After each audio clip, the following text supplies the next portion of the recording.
Неверојатно. Ве молам да е спикерот како што треба, ќе ве опомене или ќе ве отстрани надвор. Ја да ви кажам, искрено се чувствувам баш онака како што треба. Не знам каква ви беше вашата забелешка. Може би тоа можам да го третирам и како навреда, но јас ќе ви простам. Сум поминал многу такви во оваа сала. Повелете. Само лично. Леле, смешно ви е тоа, нели? Значи, првото прашање е за министерот за животна средина и просторно планирање. После долга работа од 2018 во Министерството за животна средина и просторно планирање беше лоциран проектот и тоа многу ретко по она што ние го нарекуваме by the book, by the European book, односно прво беше изработен проект, финансиран од ЕУ, по него направен нацрт, текст од Министерството за животна средина. Зборувам, значи, за законот кој што по мене е многу важен, односно за законот кој што треба да овозможи заштита од климатските промени. Значи, моето прашање ќе биде што стана со законот за климатска заштита. Фактот дека За климатска акција, се извинувам. Значи, се работи за целосна транспозиција на европското аки, што ќе овозможи ниски јагленородни емисии и ќе имаме можност за климатски отпорен развој на земјата, подобро здравје на луѓето, подобро здравје на флората и фауната, или јас велам ова може да биде важен камен во најскапиот и најтешкиот кластер за остварување на екологијата.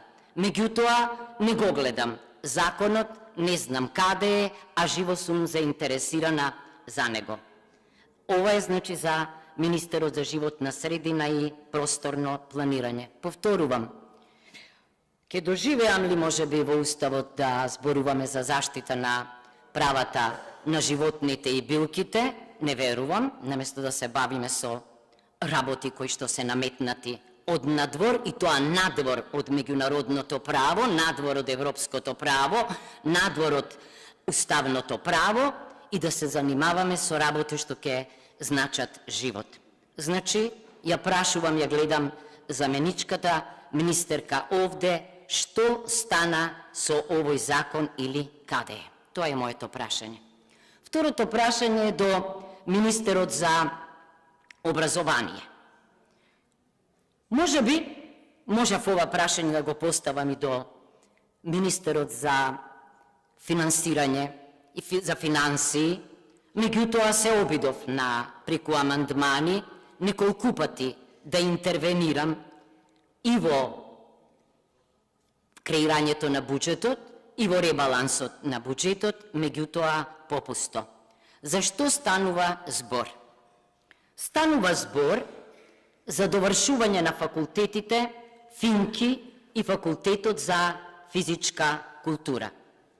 Веќе реков дека моето адресирање на овие прашања не беше разбрано или пак се одвојуваше по некој денар колку да се смири совеста. Затоа, еве, јас му се обрекам овој пат на министерот за образование. Зошто?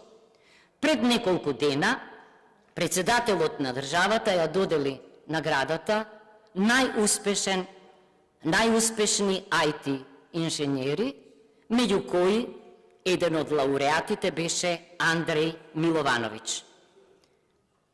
Зошто е ова за мене важно? Бидејќи јас очекував од председателот на државата да се обрати за brain drain од овде, ама веројатно тој очекува овие двајца да станат председатели еден ден, па и затоа не е многу загрижен. Односно, тогаш нема да си одат од земјава. Значи, оставете ме на мир, не мешајте се кај што не ви е место. Значи, студентот Миловановиќ, инженерот Миловановиќ, доаѓа од факултетот Финки, Финки е познат по најголем број студенти во оваа област што се запишуваат, ама и по најголем број на дипломирани студенти. Во меѓувреме, додека студираат, студентите одат на пракса, најчесто во западните земји, и доживеавме во Естонија, Латвија и Летонија, нивните министри за образование, да кажат дека извонреден кадар доаѓа од Македонија. Карабината се бори со забот на времето и мојот страв е следниот. Дека ако Миловановиќ и нему сличните се препознаваат во светот како извонредни IT инженери и посакуван кадар, тогаш колку ли време ќе чекаме за некој да пресече црвена лента, а многу сакате да се сликате, нели? И со тоа да каже дека навистина верува во знаењето како моќ, во најдобрата инвестиција во високото образование и дека нема да дозволи овие студенти да заминат тамо.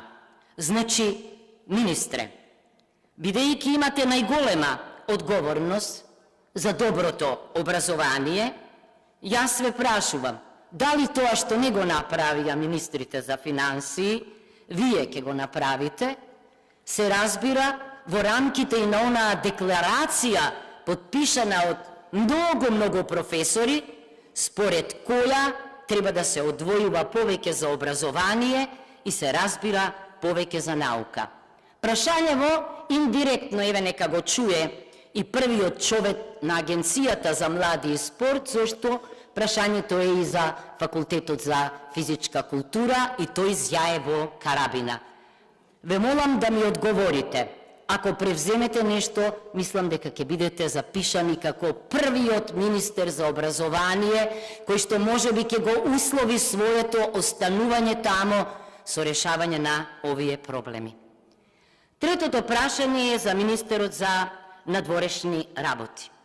Тој во последно време развива еден неотукитидовски концепт, велејќи кој што добива бизарна форма на канибализам, изјавувајќи дека ако не сте на масата, ќе бидете на менито. Замислете, ако не сте на европската маса, ќе бидете на менито за некој од членките на Европската Унија. Да го подсетам, господинот Петков многу пати рече дека никогаш не сум решавал и нема да решавам под притисок. За разлика од нашиот министер, кој ниту го знае начелото законот на акција и реакција, туку уште и пред воопшто да биде притиснат од некого, им ги чита мислите, односно му ги чита мислите на европјанецот и се разбира, размислува можеби на англиски, па прво пишува текст на англиски, па потоа го преведува на лош македонски. Значи, моето прашање е, како вие, како министер за надворешни работи, како вие, како премиер, не си ги знаете уставноправните функции? Собранието е тоа кое што води надворешна политика и собранието е тоа кое што може да менува устав по пат на амандмани. Вие сте можеле единствено да им ветите на нашите ЕУ пријатели дека, како овластени предлагачи на уставни измени, ќе предложите измена на уставот. Но прво да одлучите заедно дека мора да се изврши уставна измена, а потоа да не повикувате нас да бидеме трезни, не знам кој е тука пијаниот од моќ, а кој е трезниот, и да сватиме дека болен е патот кон Европа. Не знам зашто би било болно, ве молам, болни се можеби реформите, меѓутоа, апсолутно не мислам дека е тоа болен процес. Да подсетам, значи, владата, председателот, 30 пратеници или 150.000 граѓани можат да предложат измена на уставот. но само две третини од пратениците можат да го сторат тоа. Не однесувајте се фатално кон меѓународната заедница, бидејќи ниту ве респектирала, ниту